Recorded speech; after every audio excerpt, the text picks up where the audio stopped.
बिस्मिल्लाहिर्रहमानिर्रहीम। अस्सलाम वालेकुम दोस्तों। आज के लेक्चर में हम पढ़ने जा रहे हैं कि स्क्रू गेज क्या होता है। स्क्रू गेज के ज़रिए से हम किसी ऑब्जेक्ट की मेजरमेंट कैसे कर सकते हैं। स्क्रू गेज के क्या क्या पार्ट्स होते हैं। स्क्रू गेज के ज़रिए से हम किसी ऑब्जेक्ट के डायमीटर, थिकनेस और लेंथ की कैलकुलेशन कैसे कर सकते हैं। आइए सबसे पहले हम स्क्रू गेज की डिफिनीशन करते हैं। स्क्रू गेज एक मेजरमेंट इंस्ट्रूमेंट है जो किसी ऑब्जेक्ट की लेंथ, डायमीटर और थिकनेस को बहुत ज़्यादा एक्यूरेसी से मेजर कर सकते हैं। ये स्क्रू गेज को हम माइक्रोमीटर भी कहते हैं। इसी स्क्रू गेज के ज़रिए से हम किसी ऑब्जेक्ट की 1 मिलीमीटर का 100वां हिस्सा भी मेजर कर सकते हैं। ये हमें वर्नियर कैलिपर के 5 टाइम ज़्यादा मेजरमेंट दे सकते हैं। स्क्रू गेज के क्या क्या पार्ट्स होते हैं। स्क्रू गेज में यही जो यू शेप वाला स्ट्रक्चर आपको नज़र में आता है, इसे हम कहते हैं फ्रेम।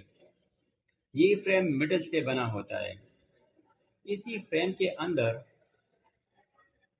एक एनविल लगा होता है और एक स्पिंडल लगा होता है।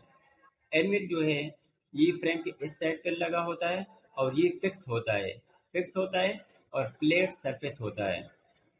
और जबकि ये जो स्पिंडल आपको नज़र में आता है, स्पिंडल ये मूवेबल होता है। ये एक मूवेबल सिलेंडर शक्ल में होता है। इसकी काम क्या होता है, जब हम ऑब्जेक्ट यहाँ पर रखते हैं तो हम ये स्पिंडल इसे रेचर से बआसानी से दूर भी कर सकते हैं और इसकी तरफ भी नज़दीक कर सकते हैं। यानी यही ऑब्जेक्ट की टाइट करने के लिए यूज होता है। इसी के अलावा इसी स्क्रू गेज में एक मेन स्केल होता है और एक सर्कुलर स्केल होता है। एक मेन स्केल होता है और एक सर्कुलर स्केल होता है। ये जो आपको नज़र में आता है, ये जो मेजरमेंट है, इस मेजरमेंट को हम क्या कहते हैं, इसी को हम कहते हैं मेन स्केल। और ये स्केल कितने नंबर का होता है, कितने डिवीजन का होता है, ये 0 से लेकर 25 मिलीमीटर तक होता है। यानी स्क्रू गेज हमें 0 और 25 मिलीमीटर के दरमियान में किसी ऑब्जेक्ट का मेजरमेंट दे सकते हैं। इसी के अलावा इसी मेन स्केल पर आपको एक लाइन नज़र में आता है। इसी लाइन को हम क्या कहते हैं, इसी लाइन को हम सेंट्रल लाइन कहते हैं, इंडेक्स लाइन कहते हैं या डेटम लाइन भी कहते हैं। इसी डेटम लाइन के ऊपर भी मेजरमेंट है और नीचे भी मेजरमेंट है। ऊपर भी हमारे पास मिलीमीटर में मेजरमेंट है और नीचे जो आपको नज़र में आ रहा है, नीचे या बिलो हमारे पास जो मेजरमेंट है, ये क्या है, 0.5 मिलीमीटर है। यानी हर मिलीमीटर का आधा हिस्सा में ये निशानें लगाई जाती है। ये 0.5 मेजरमेंट दे सकता है।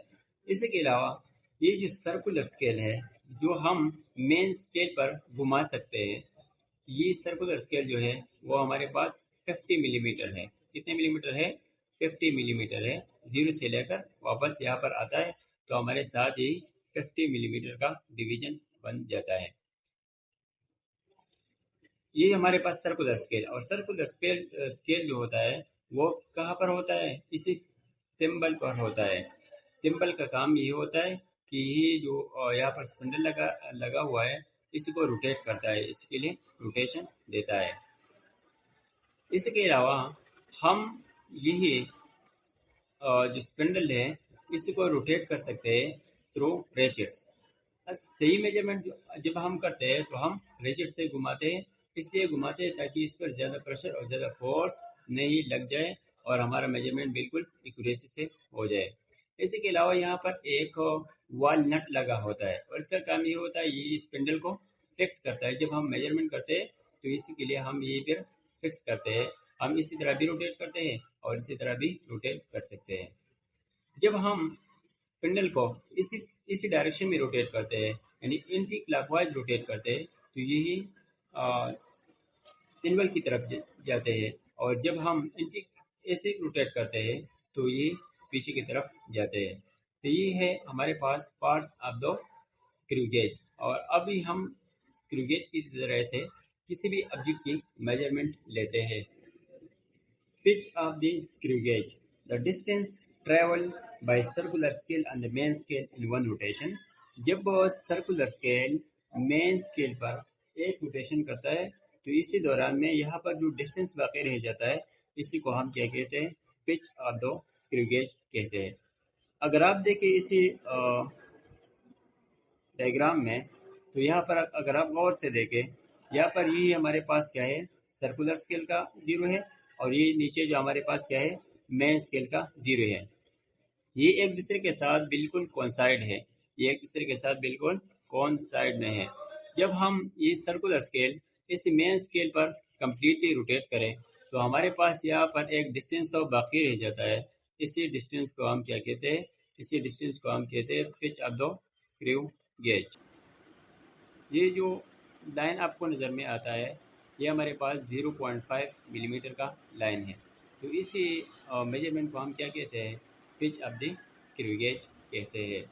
तो pitch of the screw gauge हमारे पास किस चीज़ का बराबर हो गया, हमारे पास बराबर होगा 0.5 मिलीमीटर।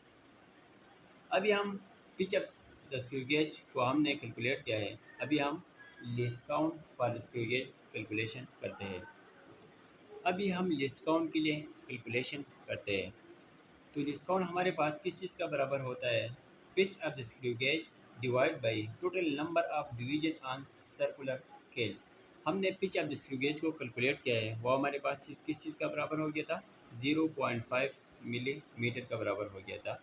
और हमारे पास इसी सर्कुलर स्केल पर कितना डिवीजन है, 50 मिलीमीटर है। ये जो सर्कुलर स्केल है, इस पर हमारे पास कुल डिवीजन 50 मिलीमीटर है। तो हम pitch of the screw gauge को 50 मिलीमीटर पर डिवाइड करेंगे, तो इसी से हमारे पास क्या आते हैं, 0.01 मिलीमीटर। तो ये हो गया least count of the screw gauge. अभी हम स्क्रू गेज की मदद से इसी मेटालिक ऑब्जेक्ट की डायमीटर के लिए कैलकुलेशन करते हैं। तो सबसे पहले काम क्या करना चाहिए, इसी स्क्रू गेज के ये जो एनवेल और स्पिंडल है, इसी को बिल्कुल फिक्स करना है। जब ये बिल्कुल फिक्स हो जाए, तो आपको नज़र में आ रहा है यहाँ पर ये सर्कुलर स्केल का ज़ीरो है और मेन स्केल का ज़ीरो है। ये बिल्कुल एक दूसरे के साथ कोइंसाइड होना चाहिए, ताकि मेजरमेंट ठीक तरह से हो जाए। अगर ये कोइंसाइड ना हो और इसमें कोई एरर आता है, तो फिर हम एरर के लिए भी कैलकुलेशन कर सकते हैं।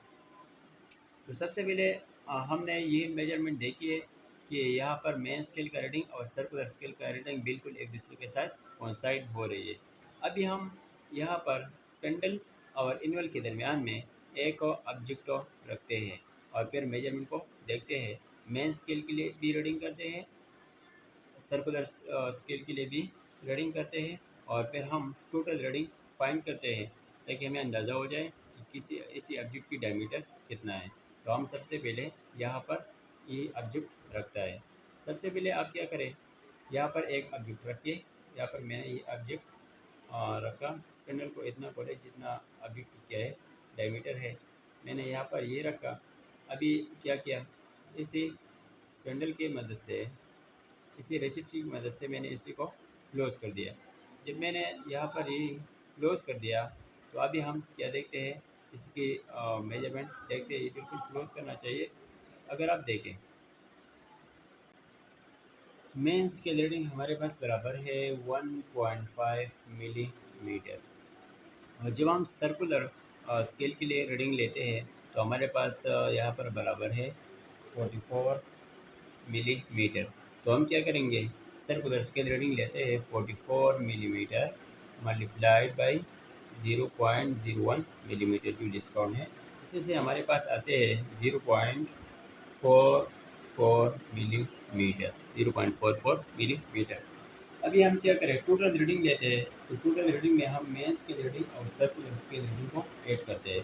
तो हमारे पास आते हैं 1.5 मिलीमीटर प्लस 0.4 मिलीमीटर।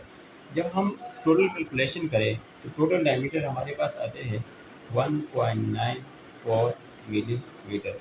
तो ये हो गया इस मेटालिक ऑब्जेक्ट की डायमीटर और थिकनेस। तो इसी तरह हम किसी भी ऑब्जेक्ट की डायमीटर और थिकनेस को सही तरीके से मेजर कर सकते हैं। तरीका क्या है, मेन स्केल पर रीडिंग लेना है। ऊपर हमारे पास मिलीमीटर में है और नीचे मेन स्केल की रीडिंग जो डेटम लाइन से नीचे लाइन है, यहाँ पर जो रीडिंग देती है वो 0.5 मिलीमीटर में है, तो 1.5 मिलीमीटर ये आ गया। फिर हमने सर्कुलर स्केल की रीडिंग लिया। सर्कुलर स्केल में हमारे पास क्या आता है, 44 मिलीमीटर आता है, तो हम 0.01 के साथ मल्टीप्लाई करें तो इसी से हमारे पास सर्कुलर स्केल की रीडिंग आ गया। फिर मैंने टोटल रीडिंग की कैलकुलेशन की, तो main scale reading plus circular scale reading हमारे पास किस चीज़ का बराबर हो गया, 1.94 मिलीमीटर का बराबर हो गया। तो यही था आज का लेक्चर हमारा स्क्रू गेज के बारे में। ये लेक्चर अपने दोस्तों के साथ ज़रूर शेयर करें और मेरे चैनल को सब्सक्राइब करें। खुदा हाफिज़।